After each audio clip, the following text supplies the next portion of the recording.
Logo no princípio do livro encontramos o sacerdócio subsistindo diante de Deus na posição de que falamos.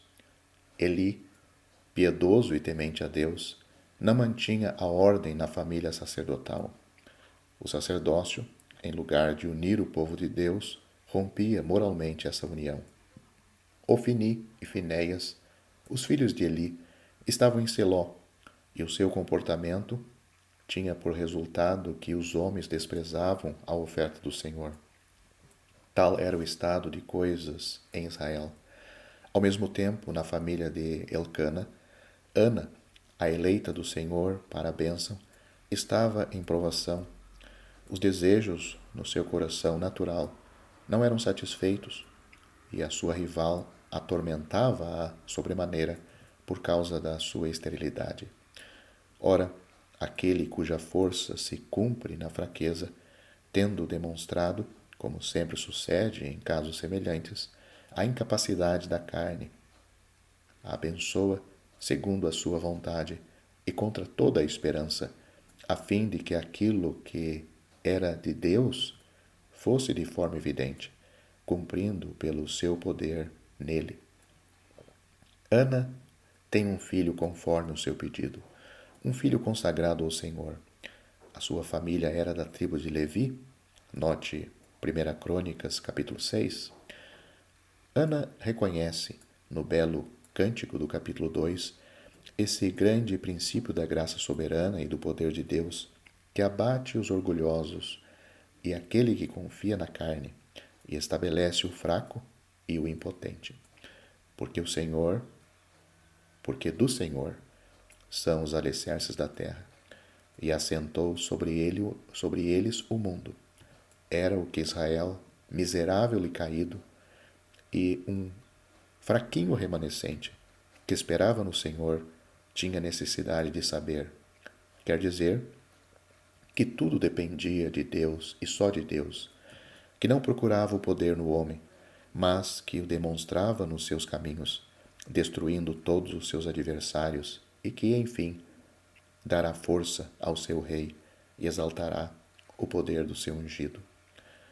É a história da intervenção de Deus em favor de Israel, decaído e miserável, e isto pela manifestação do seu poder, dando força ao seu rei, ao seu Cristo.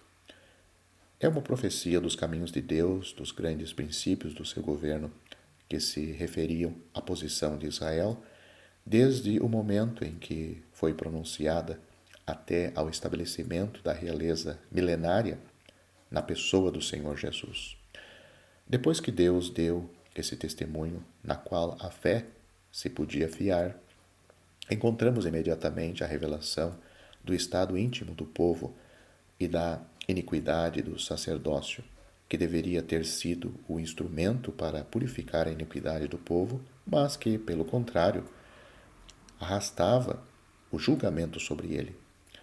Fazeis transgredir o povo do Senhor, diz Eli, pecando homem contra homem, os juízes o julgarão. Pecando, porém, o homem contra o Senhor, quem rogará por ele?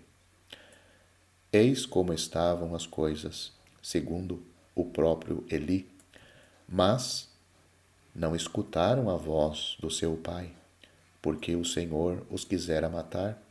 E o jovem Samuel ia crescendo e fazia-se agradável, assim para com o Senhor, como também para com os homens, feliz de partilhar, por muito fraca que seja a cópia, o testemunho prestado ao próprio Senhor Jesus.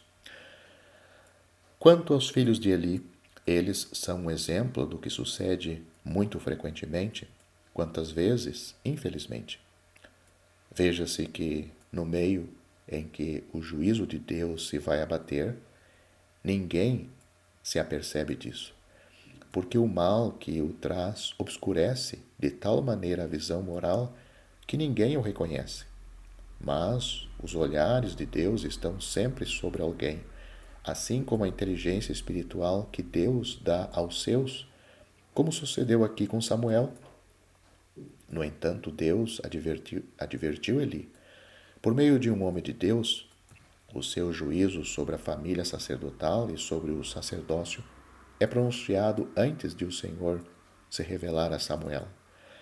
Esse juízo anuncia a mudança na ordem do governo divino, que devia ter lugar pelo estabelecimento de um rei, de um ungido, de um Cristo, e pela posição que daí resultaria para o sacerdócio, como já fizemos notar. E eu suscitarei para mim um sacerdote fiel, que obrará segundo o meu coração e a minha alma, e eu lhe edificarei uma casa firme, e andará sempre diante do meu ungido. Samuel capítulo 2, 1 Samuel capítulo 2, versículo 35.